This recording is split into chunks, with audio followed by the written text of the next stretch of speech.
বারবার গত ২ বছর even more than mister Narendra Modi, more than Asim Munir, more than doctor Mohammad Yunus, more than Imran Khan সবাইকে ছাপিয়ে বারবার কেন শেখ হাসিনার খবর বিশ্ব মিডিয়াতে আসছে?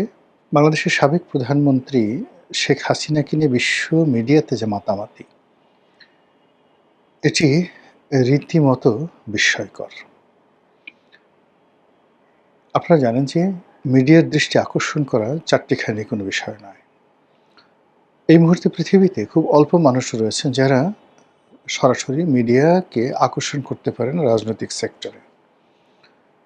এবং সেক্ষেত্রে আশ্চর্যজনক ব্যাপার হলো গত ২ বছরে যদি আপনি তামাম দুনিয়ার মিডিয়ার দৃষ্টি আকর্ষণ করেছে বা মিডিয়া ঝাঁপিয়ে পড়েছে ইন পারসন, সেক্ষেত্রে আপনি দেখবেন ১ নম্বরে শেখ হাসিনা।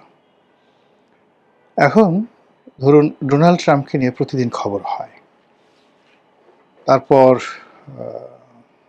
সৌদি আরবকে নিয়ে খবর হচ্ছে, ইরানের পররাষ্ট্রমন্ত্রী নিয়ে খবর হয়, জেলেনস্কিকে নিয়ে খবর হয়। এর কারণ হলো যুদ্ধের কারণে তারা রাষ্ট্র ক্ষমতায় আছেন এবং বৈশ্বিক পরিস্থিতিতে তারা প্রতিদিন এমন কিছু কর্মকাণ্ড করেন বা এমন কোনো ঘটনা ঘটে যে বিশ্ব মিডিয়া মূলত সেই খবরগুলো প্রচারিত করে।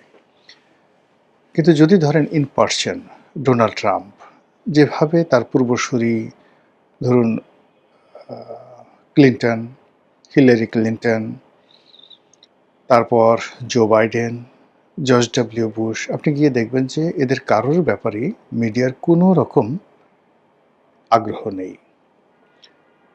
শেখ হাসিনার চাইতে অনেক কৌশলগত গুরুত্বপূর্ণ রাজনৈতিক ব্যক্তিত্ব যারা ইতিমধ্যে ক্ষমতা হারিয়েছেন, যেমন ধরুন মাদুরো।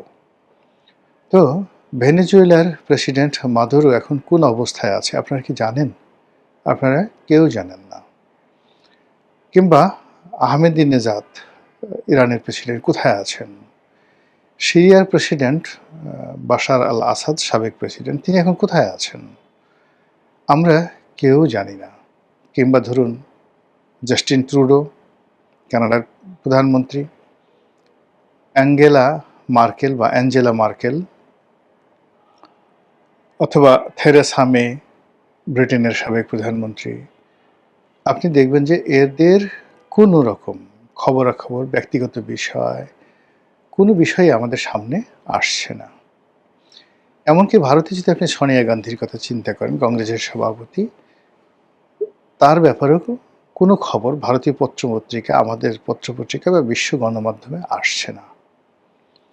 কিন্তু বারবার গত ২ বছর ধরে even more than mister Narendra Modi, more than Asim Munir, more than doctor Mohammad Yunus, more than Imran Khan সবাইকে ছাপিয়ে বারবার কেন শেখ হাসিনার খবর বিশ্ব মিডিয়াতে আসছে?